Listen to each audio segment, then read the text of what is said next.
శరన్నవరాత్రోత్సవాల్లో భాగంగా హైదర్నగర్ స్వయం దేవాలయమైనటువంటి దుర్గామైసమ్మ తల్లి శరన్నవరాత్రోత్సవాల్లో భాగంగా గత 4 రోజుల నుండగా ఆశ్వయుజ శుద్ధ పాడ్యమిని మొదలుకొని దశమి వరకు నవరాత్రి ఉత్సవాలు నిర్వహించడం జరుగుతుంది.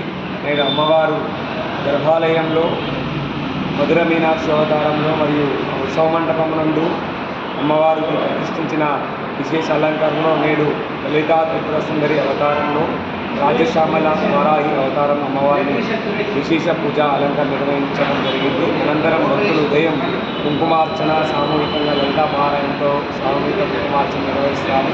భక్తులు అధిక సంఖ్యలో వచ్చి అమ్మవారిని దర్శిస్తారు. అమ్మవారు స్వయం శక్తి దేవాలయం కాబట్టి కోరిన తరపు నెరవేరుతాయి. భక్తులందరూ కూడా నవరాత్రుల్లో కాకుండా కూడా నిత్య రోజుల్లో కూడా శుక్ర ఆది మంగళవారాల్లో అమ్మవారిని దర్శించిన అవకాల దీపారాధనలు అమ్మవారిని వెరకొల్పుగా కొలిసి అమ్మవారిని దర్శించే మార్గము పాల్గొంటారు. హైదర్నగర్ మైసమ్మ దేవాలయం ఆలయ అర్చకులు నా పేరు నవీన్ కుమార్ స్వామి. అమ్మవారిలో అర్చకులు శ్రీమాత్రే నమః. సేవకుడైనటువంటి సురేష్ గారు తిరుమలగుడి ప్రాంతం నుండి వారం వచ్చి అమ్మవారిని దర్శించుకుంటాడు. మంగళవారం సుబ్రహ్మణ్య స్వామి పూజలు అభిషేకాలు విశేష కార్యక్రమాలను పాల్గొంచుకుంటారు.